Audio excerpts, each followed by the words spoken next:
मौके पर भव्य आरती की गई है रामलला की और दूर दूर से जो श्रद्धालु यहां पर रामलला के दर्शन के लिए पहुंचे हैं इस खास पल के साक्षी बन रहे हैं।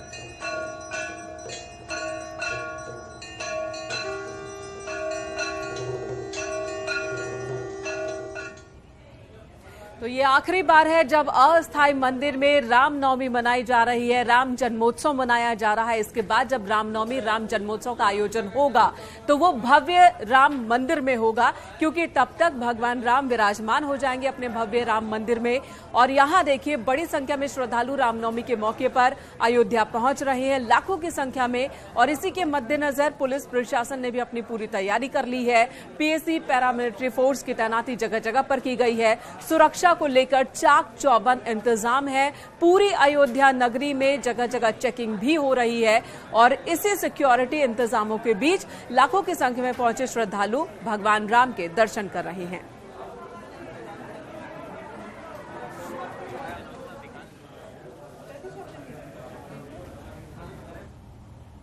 और अयोध्या में रामनवमी के मेले में भी भक्ति का सैलाब उमड़ पड़ा है। सरयू स्नान के बाद श्रद्धालु मठ मंदिरों में पहुंचे हैं।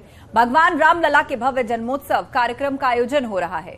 मठ मंदिरों में श्रद्धालु भजन और कीर्तन करते हुए नजर आ रहे हैं। रामनवमी के मौके पर हर ओर उत्साह और उमंग दिखाई दे रही है।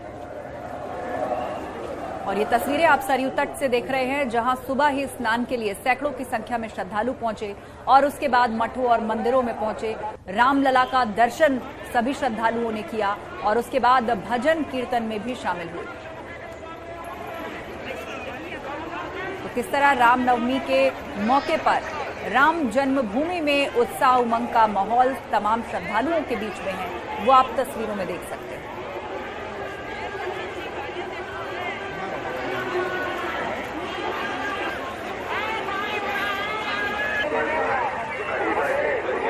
रामनवमी जो कि राम जन्मोत्सव के रूप में मनाई जाती है, माना जाता है इसी दिन प्रभु श्री राम का जन्म हुआ था। और आज के दिन अयोध्या में किस तरह की उत्साह उमंग है वो आप तस्वीरों में देख रहे हैं।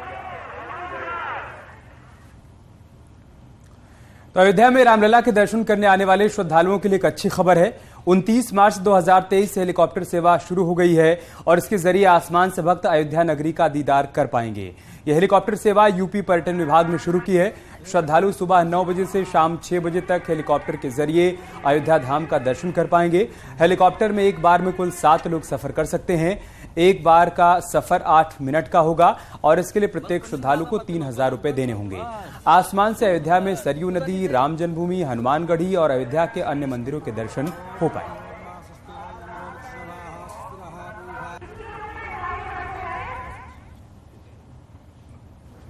इधर कन्या पूजन के बाद सीएम योगी आदित्यनाथ गोरखनाथ मंदिर में नवमी पूजन में शामिल हुए। रामनवमी के मौके पर कार्यक्रम का आयोजन था, इसमें शिरकत करने पहुंचे सीएम योगी आदित्यनाथ। आज की दिनचर्या सीएम योगी आदित्यनाथ की हम आपको दिखा रहे हैं। सबसे पहले उन्होंने कन्या पूजन किया।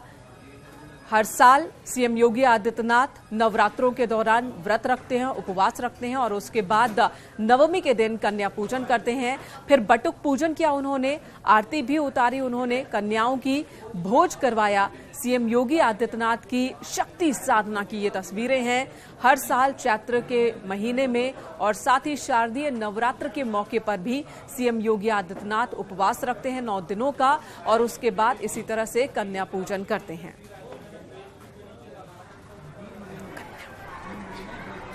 ये तस्वीरें हम आपको दिखा रहे हैं, कन्या पूजन की तस्वीर। कन्याओं के पांव पखारते दिखे सीएम योगी आदित्यनाथ। अपने हाथों से उन्होंने 9 कन्याओं के पांव छुए, पांव पखारा उन्होंने और एक एक कर सभी को तिलक लगाया, सबकी आरती उतारी। इस तरह से कन्या पूजन। और ये देखिए कन्याओं को भोजन करवाते हुए सीएम योगी आदित्यनाथ को आप देख रहे हैं।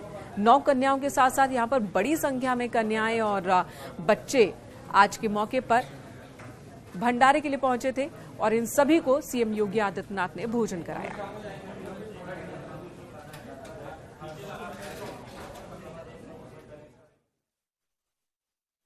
गोरखनाथ मंदिर में रामनवमी के कार्यक्रम में शामिल हुए।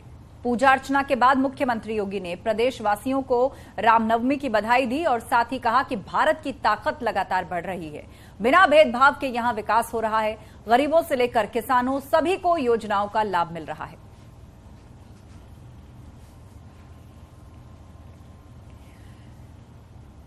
तो कन्या पूजन के बाद गोरखनाथ मंदिर में ही रामनवमी पूजन में भी शामिल हुए मुख्यमंत्री योगी आदित्यनाथ। यहां पर श्री राम के बाल स्वरूप की आरती उन्होंने उतारी, पूजा में हिस्सा लिया, पुष्प अर्पित किए और इतना ही नहीं, प्रदेशवासियों और देशवासियों को भी रामनवमी की उन्होंने बधाई दी।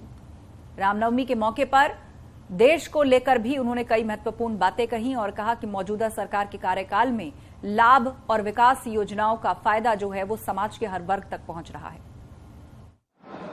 रामनवमी का पावन पर्व है। इस अवसर पर पूरे प्रदेशवासियों को रामनवमी की हार्दिक बधाई। वासंतीय नवरात्रि की 9 तिथियों में जगत जननी मां भगवती के 9 अलग अलग रूपों का दर्शन करने के उपरांत पूजा और अनुष्ठान संपन्न होने के साथ ही नवमी तिथि पर मर्यादा पुरुषोत्तम भगवान श्री राम का जन्मोत्सव का कार्यक्रम भी अभी पूरे उत्साह और उमंग के साथ सभी देव मंदिरों में संपन्न हुआ है। और सहकारिता विभाग के कार्यक्रम में शामिल हुए Amit Shah. 100% cooperative society computerised हो गई है, ये उन्होंने कहा है।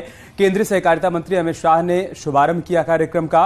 95 ब्लॉक में क्लस्टर खेती का भी शुभारंभ किया गया है। इस दौरान उनका संबोधन भी चल रहा है, सुनिए आप। शुभकामनाएं और बधाई देना चाहता हूं। मित्रों, आज मैं 30 अक्टूबर का दिन याद करता हूं। उसी दिन समग्र भारत में पहली बार पैक्स के कंप्यूटराइजेशन का कार्यक्रम हमारे उत्तराखंड में शुरू किया था और आज 17 माह बाद में आया हूं। सभी के सभी 670 पैक्स का कंप्यूटराइजेशन समाप्त हो चुका है। मैं धन सिंह भाई और मुख्यमंत्री जी को हृदय से साधुवाद देना चाहता हूं।